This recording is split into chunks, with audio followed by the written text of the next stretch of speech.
Hi, and welcome to TF.N Digital. I'm your host, Hetty Ann Park, bringing you the latest on that galaxy far, far away with news, rumors, reviews, and interviews. First up, StarWars.com released a new video documentary series on the making of Episode 2. In it, there are interviews with cast and crew. There have also been some great sneak peeks at some new sets and characters. Additional shooting at Ealing Studios in the UK has created quite a stir with the locals, having spotted Anthony Daniels, Lynn Hale, and even Warwick Davis. Locals have also claimed to have seen Liam Neeson at a local pub. And if you haven't heard about it yet, you will. Star Wars Galaxies, an online role-playing game, is being developed by Sony Online Entertainment and LucasArts Entertainment Company. The core development team includes some of the most talented developers from both Ultima Online and EverQuest, the two most successful multiplayer games to date. Sign up now at StarWarsGalaxies.com and get ready for the best online game ever. It debuts later this year. Next, TF.N Digital has just produced Episode 7 with a very special interview featuring Doug Chang, the design director of Episode 1 and 2. Now let's go to Alina Cairns' interview with Michael Anthony. Hi, this is Alina Cairns with TF.N Digital, and I'm here at Orf Media headquarters, where today our guest is Mr. Michael Anthony, an interpreter of sign language. Michael has interpreted for Bill Clinton, Bill Gates, Al Gore, and Maya Angelou, just to name a few. There are several languages that were created and referenced in the Star Wars universe, but today we're going to talk about an Earth-based language called ASL.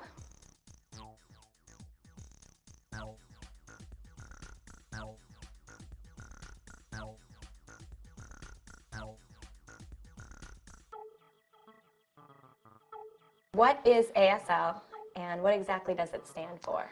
ASL is American Sign Language, so it's just, the ASL means American Sign Language. It is its own language, has its own syntax. It's not English. That's probably the biggest confusion for most. It's not English. And most hearing people who, I deal with when I'm interpreting for a deaf client, think that I'm signing words. So they think that each word they say, that I'm going to be interpreting some sign that stands for that word, and it really is not. It's its own language, has its own syntax.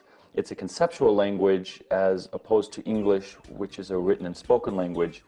And ASL actually doesn't, aside from a very complex system of notation, which almost nobody knows, there really is not a way to write ASL. So there's not a sign for every word?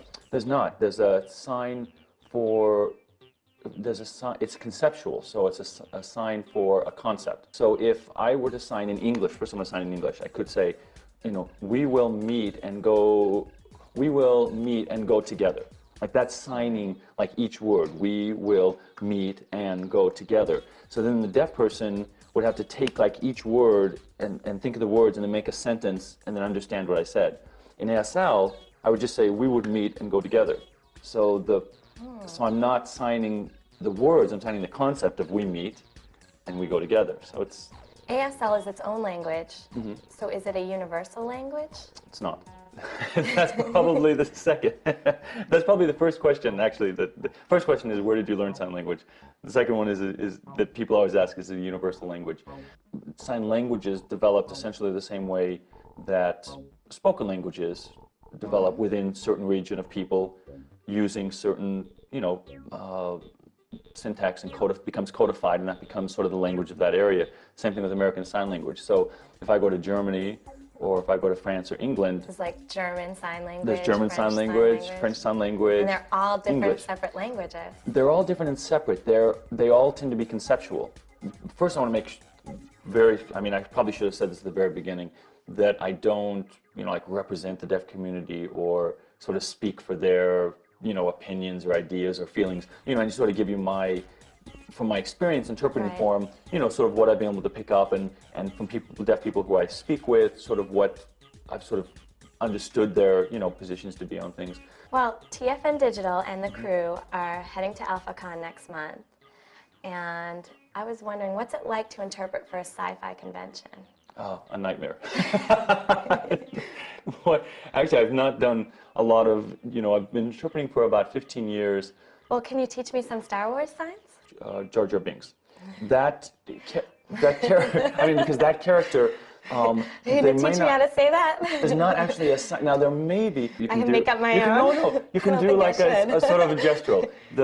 You know, you can kind of do the eyes. Okay. Jar Jar. Jar Jar, and then you have to do sort of his, because his tongue, you know, Right. would come in and out. So kind So we'll of, say Jar Jar. yeah, that's close enough, close enough. So why don't you tell me what here, you think of him? Real quick, you can spell Jar, Okay. J, J A, A R, R and then do it again. J A R, R and then Binks, B, B I, I N, N. K. That's a hard one. That's a that tough. Almost. Almost. This is the toughest one for everybody. K K-S. S. There you go. Jar Jar Binks. Okay, Michael. So now you're gonna tell me what you think of Jar Jar, but you're gonna sign it, Oh, good. and I'm gonna translate it. Oh, you are? I don't think so, but maybe. Okay. Hopefully, you guys will be able to figure it out. Okay.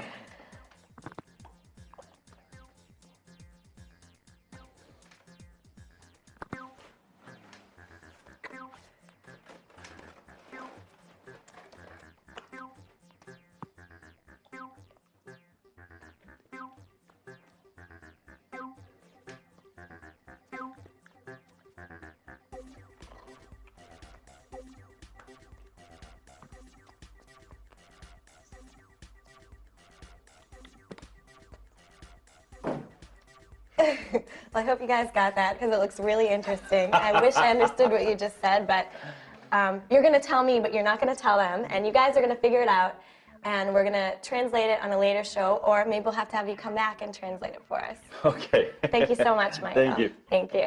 Thank you, Alina, and special thanks to Michael Anthony. This is our spoiler review and news section, so if you see the screen turn red and don't want to hear any spoilers, stop the video now. This is our exclusive spoiler news. Do you remember the episode 2 select picture of a ship going into hyperspace? Many thought this was Count Dooku's ship, but we've heard it might belong to the Republic. Through our master, spy Joshua Griffin, and the Renderjock, we have a spy's drawing of what this ship might look like. As you can see, it's basically a sleeker star destroyer with a Mon Calamari-like bridge. Our sources tell us that this ship will be seen towards the end of the movie and may be transporting clones to Geonosis. Select pictures. March 26th gave us this picture of the knees of a dancer in some type of nightclub. It appears to be a shot from the Coruscant nightclub scene where Anakin and Obi-Wan chase Padme's assailant. We received a picture of George Lucas and maybe Nick Gillard, the stunt coordinator, standing in front of a blue screen with sand beneath their feet and a large pillar to the left. According to our sources, this scene takes place on Geonosis in the rumored Arena Coliseum, where Obi-Wan is about to get eaten by a monster, and Mace Windu fights Jango Fett. And that's it for this edition of TF.N Digital. I'm Hetty Park, and we'll see you again soon with some surprise interviews, spoilers, and reviews.